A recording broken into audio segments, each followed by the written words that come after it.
And one of those constraints is, of course, we're getting very close, the closest we've obviously just because of the loss of time, to an election, a presidential election in the United States. And so the concern here is, at least for me, that the United States trying to solve all of these global conflicts diplomatically with resources, just like you mentioned, we have here an inner crisis in the United States. And quote unquote crisis, I say, because a lot of people are putting a lot of attention into this election in particular. And so I'd like to switch into the section of our conversation, Professor, into elections that's happening across the world, but especially now starting with the United States.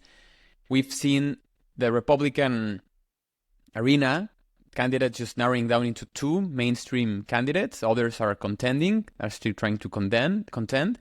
And we're also seeing President Biden trying to continue his run and his tenure as president. And so how is this ongoing, global conflict, world at war, influencing the, domestic situation in the United States? And how do you see, this dance between trying to get a hold on the world, but at the same time get a hold on a tenure as a president, or, re-election, or just a new president coming in? I also saw that you created your bold predictions for the United States elections, which we could address too. But how much of a chess piece is what's happening across the world in the election, and how much is it hurting or influencing, to put it differently, the upcoming presidential election? This is really going to be a central question for so many people over the course of this year. The fact that it's a presidential election year in the United States. Of course, this is one of many elections taking place around the world this year. For me, I don't think world events are going to have a profound impact on the U.S. election itself. And the reason why is not to say that there won't be something at the margin. You could see where Trump or Nikki Haley could say, well, the world is at war. There's all this crisis, and it wouldn't be that way if I was president, blah, blah, blah. So you could see statements like that. But the main reason why is because at the end of the day, I don't think U.S. voters really vote based on foreign policy world events. That's just not where I see this playing a role, at least in terms of a global scale. Now, one area where you could see it influencing to some extent indirectly is with issues of crime and conflict in South America, Central America, throughout Latin America, and that leading to refugee flows into the United States. And of course, that being a big issue that Donald Trump has politicized for a long time, going back to his Build the Wall campaign, which, again, I always felt was a missed opportunity by Hillary Clinton to say, well, what are you talking about? We already have a wall. I was first lady when we started building the wall. She could have totally just taken that away from Trump. But it points to the idea that the U.S. has long had this issue with its concerns about its southern border having, whether it's a wall or a fence, but definitely being that this is an issue that Donald Trump has politicized. So in that respect, you could see that as a way in which foreign policy could influence the election. But by and large, I think the U.S. public doesn't really vote according to that issue. It's much more about domestic issues, the economy, social policies. These are the things I think mostly drive elections. You think about conservative judges. I want to have certain judges on the Supreme Court. That's why I'm voting for Trump. So that I think is the first thing that I want to put out there, is that I don't think world events or this cascade of wars is going to have a huge impact on the U.S. election. But I think the flip side is absolutely the case, which is that the U.S. election will have an immense role in influencing the world events. I think the flip side is absolutely the case. Let's start with Ukraine. I have been saying for a while now that Putin, this is his big play, is he knows he can't push out Ukrainian forces. His military is not poised to be able to reclaim or try to reclaim territory that they had initially gained control of back in February, March, April of 2022. But that's not his objective. His objective is, he thinks, this has been my argument, he thinks he can hold out for a Republican to get into office, ideally Trump, not Nikki Haley, but ideally a Trump getting into office, who would want to try to end the conflict, right? And then that would allow him to be able to consolidate the gains. That would be an immediate, direct way in which the U.S. presidential election, if a Donald Trump were being elected, could play into it. Now, of course, this is all based on the idea that Putin would be correct in that estimation. I think there's some uncertainty about that because Trump is let's assume Trump were to be reelected. I'm not totally sold on the idea that Trump would just immediately turn and say, okay, we got to end support to Ukraine, because he has this thing where he very much has a big ego. He likes it when people play to that ego. And I could see people saying, Donald, the reason why this conflict's going on is because only you know Putin. Only you can stand up to Putin. Biden couldn't really get it done. You could get it done. You know how to stand up to Putin. And I could see that playing to his being like, yeah, I know how to stand up to Putin. We're going to do this. I'm not saying I think that's a lower probability outcome, but I could see that potentially playing out. But regardless, even if that did play out, it would still be a case of where the election would play a role in influencing that conflict. So that's one example of this. I mean, the other way in which it would play a role is if a Donald Trump were to be elected, would he then want to kind of scale back U.S. commitments elsewhere? And that's something that was a big point of debate during the previous Trump administration. The previous term was the U.S. scaling back its commitments. Could that happen? Would that lead China to think that it has an opening vis-a-vis Taiwan? Again, I think there's a potential to where Trump would, because he is someone who, his trade war with China, I think, you could play it to where Trump would actually say, no, we got to try to counter China. And I think even some potential individuals who would be part of a Trump administration would be absolute China hawks. And so I don't think that would necessarily play a role.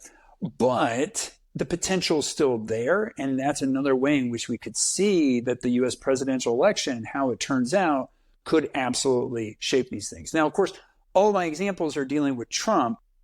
In many ways, it's interesting because Nikki Haley, who at the moment at least seems like the most if there was a candidate in the Republican Party who could gain the nomination instead of Trump, right now it seems like it would be Nikki Haley. If Haley were to get the nomination, if you base it on a lot of the statements she's been making, she doesn't sound all that different from Biden. She doesn't sound that different from a lot of, so I think she would continue to support Ukraine. I don't think there would be much of a change in U.S. policy if Nikki Haley were to become president.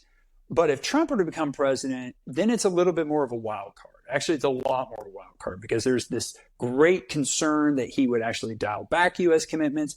But again, I still think that for, depending on who it is, because this, like, say, for example, during the previous administration, Stoltenberg, the Secretary General of NATO, played this masterful. He was masterful in terms of doing this, of like playing to Trump's ego and being like, oh yeah, this is why NATO spending's increasing. It's all because of Trump. Of course, it wasn't because of Trump. The Allies had already committed to doing this, but he really played to that. And that made Trump say, yeah, this is because of me and everything. So I think that there's a potential that could still happen, but it is a huge wild card. And for that reason, that's why the U.S. presidential election matters for all of these conflicts. They do. The elections will play a pivotal role, as you clearly point out, and I appreciate it. And these scenarios, one of the bold predictions you had is, of course, Trump gets in every ballot, but the other one is Biden gets reelected. And so the question here is, of course, we covered how a Republican ticket would influence world events, but how do you think a continued 4-year administration of Biden could influence the what we're seeing with Gaza, what we're seeing with Ukraine. Of course, the support is there, but how do you see the landing, or at least the attempt of landing this conflict into a peaceful resolution? Or, 4 years could happen, a lot of things could happen, and maybe I'm just being hopeful that they could lead to peace in any administration. Trump said that peace would be through strength in his town hall. But with Biden, how do you see the world events playing out? So I think that this is important for us to talk about, because my view is that this is the most likely scenario, is that Biden is reelected. I hold that view for a few reasons. First of all, just one of the things we know about presidential elections is an incumbency advantage. The incumbent almost always has the advantage. I should say the incumbent always has an advantage. Whether or not they are able to take advantage of that advantage is another issue, obviously, because Trump was not reelected. But the incumbent always comes in with an advantage. But the other part of it is that Trump is, for everything we've talked about, I've long said that I actually don't think Trump is that great of a president. He's not that great of a candidate. He basically, 2016, he won, but he barely won under conditions in which he should have won by a landslide, and he barely won. So that kind of showed that showed, first of all, one thing about the weakness of Trump. I mean, the reality is in 2016, the Republican candidate, because of the fact that you're coming off of a 2-term Democratic president, right away, that's a huge advantage to whoever's going to get the Republican nomination. Trump got it, but he barely won. He kind of won on a technicality. And that already pointed to me to the weakness of Trump as a candidate. Then, of course, 2018, there was the blue wave. 2020 election, he lost, and indeed they lost control of both houses. And then 2022, there was this expectation of a red wave, and Trump's going to help to create support, and that didn't pan out. So I actually don't think Trump's all that great of a candidate anyhow. And then when you layer on top of it all of these lawsuits he's facing, Chris Christie, of course, has made this argument during the Republican primary of like, how in the world is someone who's dealing with all this stuff going to actually win the presidency? So these are the reasons. These are the huge headwinds that go against Trump winning the nomination. That's not to say he's not going to win any votes, or not win the nomination, but win the presidency. So I do think that the most likely outcome is Biden being reelected. Now, of course, there's big concerns about, if Biden's reelected, how will his health be? He's in his 80s. This is a concern of, would he actually be able to complete his second term? And that is going to be a big concern. And then how would that actually influence things if he's not able to complete that term?